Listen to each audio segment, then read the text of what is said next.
और specially outer ring road, जो ring road पर हमारा जो चल रहा है मसला, तो वो कितने एक्सीडेंट्स होने के बावजूद भी, कितने केसेस होने के बावजूद भी, स्पेशली एसडीपीआई कई एहतजाजात करके जो है ना, कई केसेस हमने अपने ऊपर डाल लिए, फिर भी आज तक का उसका मसला हल नहीं हुआ है। स्पेशली रिंग रोड का, स्पेशली पानी पीने का साफ सुथरा नहीं है। आज प्रेस कॉन्फ्रेंस के ज़रिए जो आने वाला 2026 का जो स्टेट बजट है, उस बजट में एक पीपल्स बजट जिसे कहते हैं, एक कल्याण और राजकागी वेलफेयर स्टेट के लिए किस तरह से बजट होना है, उसके डिमांड्स को लेकर पूरे all over Karnataka social democratic party of India her district में प्रेस कॉन्फ्रेंस रखी है। इसकी शुरुआत 16 फरवरी 2026 में फ्रीडम पार्क में हम लोगों ने पीपल्स बजट बोलकर एक बजट बनाया था। इस पीपल्स बजट में अलग अलग सेक्शंस को लेकर एजुकेशन, वेलफेयर, माइनॉरिटीज़,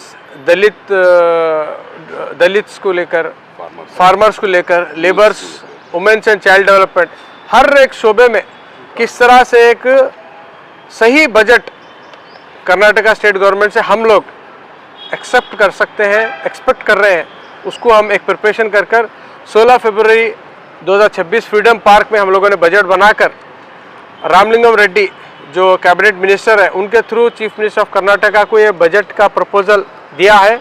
हमारा डिमांड ये है कि कर्नाटका गवर्नमेंट एक अपोजिशन का जो नाते, देखिए डेमोक्रेसी में इलेक्टेड गवर्नमेंट जो होती है, इलेक्टेड जो रूलिंग पार्टी होती है, उनको पावर से है बजट पेश करने का। लेकिन डेमोक्रेसी अगर मजबूत होना है तो अपोजिशन का भी रोल होना है बजट में, क्योंकि बजट बहुत एक इम्पॉर्टेंट चीज़ होता है एक साल को स्टेट डेवलपमेंट के लिए।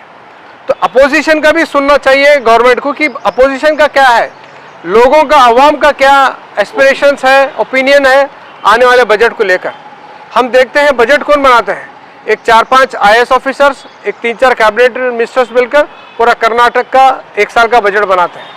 होना चाहिए था कि लोगों से, एमएलएज के थ्रू, एमएलएज अपने कॉन्स्टिट्यूंसीज में डिस्कस कर रहे हैं आवाम के साथ कि हमारी कॉन्स्टिट्यूंसी में आवाम क्या चाहती है एक साल के लिए। इस तरह से कलेक्टिवली डिस्कशन होकर एक स्टेट बजट बने तो उसको एक डेमोक्रेटिक बजट बनता है। लेकिन अफसोस की बात यह है कि 4-5 IAS ऑफिसर्स और कुछ 4 कैबिनेट मिनिस्टर्स बैठ को बजट बनाते हैं, पेश करते हैं, बाद में क्या है उसके ऊपर डिस्कशन होता है। तो हम एज ए अपोजिशन, एक रेस्पॉन्सिबल अपोजिशन पार्टीज पहले ही उनका होमवर्क करें, लोगों से मिलकर, अलग अलग ऑर्गेनाइजेशन मिलकर एक कंप्लीट बजट बनाकर के हम स्टेट गवर्नमेंट को पेश किए। इसमें सभी पैरामीटर्स के ऊपर अल्हम्दुलिल्लाह सही डिस्कशन हुआ है।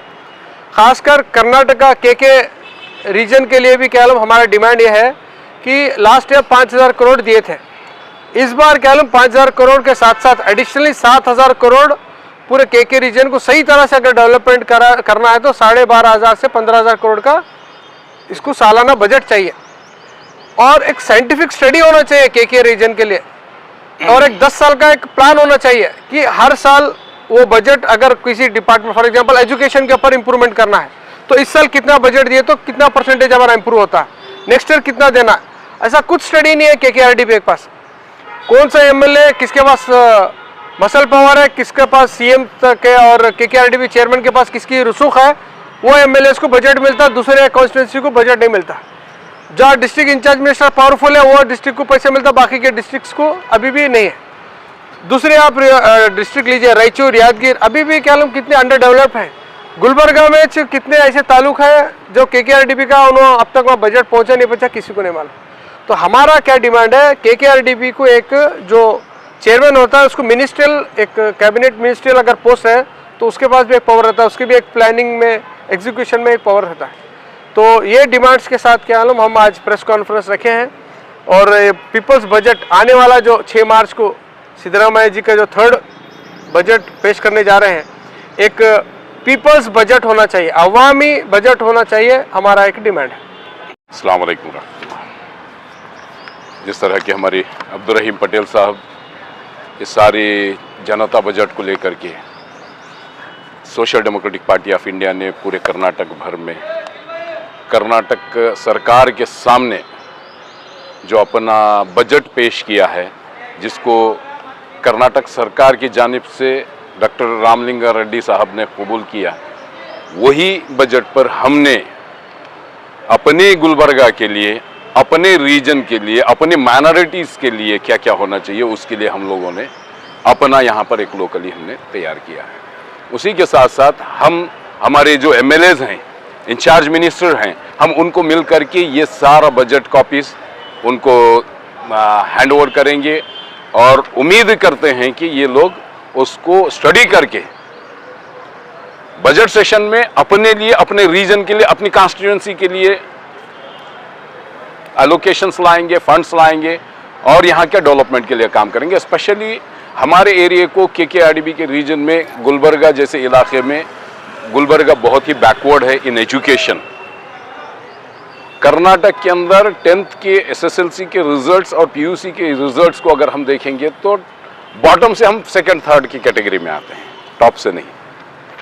तो वो बॉटम से सेकंड थर्ड पोजीशन में आ रहे हैं। तो हमारा जो स्टडी कराने का जो स्कूल्स का, इंस्टीट्यूशंस का जो तरीका है, या उसके अंदर जो कमियां हैं, या टीचर्स नहीं होने का एक रीज़न है, तो ये सारी चीज़ों को स्टडी करके यहाँ के लिए स्पेशल बजट्स, ग्रांट्स दे करके यहाँ पे इंस्टीट्यूशंस को और भी कायम करने की ज़रूरत पड़े तो कायम करना है।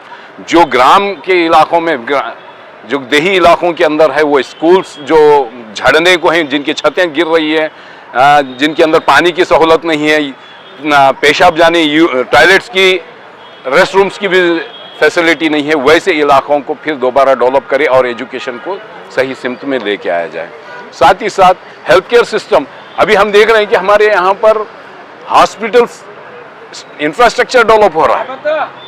हॉस्पिटल का जो सिस्टम होना चाहिए, जैसे दवाखाना कहते हैं, जो मर्ज जाने के बाद, मरीज जाने के बाद उसका मर्ज खत्म होना है, वो अभी तक का नहीं हो रहा। वो साइंटिफिक तरीके से उसको सही तरीके से एनालाइज करके वहाँ पे डॉक्टर्स कितने होना चाहिए, स्टाफ कितना होना चाहिए, नर्स कितना होना चाहिए, क्या क्या होना चाहिए, और वो मेडिसिन अवेलेबल हैं कि नहीं है, मेडिसिन का इंडेंट जा रहा है क्या नहीं जा रहा है, ये सारी चीज़ों के लिए जो चीज़ें निगरानी होना है और उसको जो बजट्स होना है, वो सारे बजट्स को भी यहाँ पे हेल्थ केयर सिस्टम को और अच्छे हॉस्पिटल्स को, स्पेशली बच्चों के लिए चाइल्ड ऑन्कोलॉजी का जो होना चाहिए हॉस्पिटल, वो भी होना चाहिए वुमेन एंड चाइल्ड डिपार्टमेंट की जानिब से। और हमारा जो इंफ्रास्ट्रक्चर है, इंफ्रास्ट्रक्चर गुलबर्गा के अंदर कैपिटल है केकेआर रीजन का, ये कैपिटल के अंदर हमारा इंफ्रास्ट्रक्चर स्पेशली पानी पीने का साफ सुथरा नहीं है। पानी के लिए आए दिन नए नए वावेला खड़े हो रहे हैं, पानी साफ सुथरा नहीं मिलता है, गंदा पानी मिलता है। ये इसके ऊपर निगरानी हो और ये इंफ्रास्ट्रक्चर को डेवलप किया जाए। और स्पेशली आउटर रिंग रोड, जो रिंग रोड पर हमारा जो चल रहा है मसला, तो वो कितने एक्सीडेंट्स होने के बावजूद भी, कितने केसेस होने के बावजूद भी, स्पेशली एसडीपीआई कई एहतजाजात करके जो है ना, कई केसेस हमने अपने ऊपर डाल लिए, फिर भी आज तक का उसका मसला हल नहीं हुआ है, स्पेशली रिंग रोड का।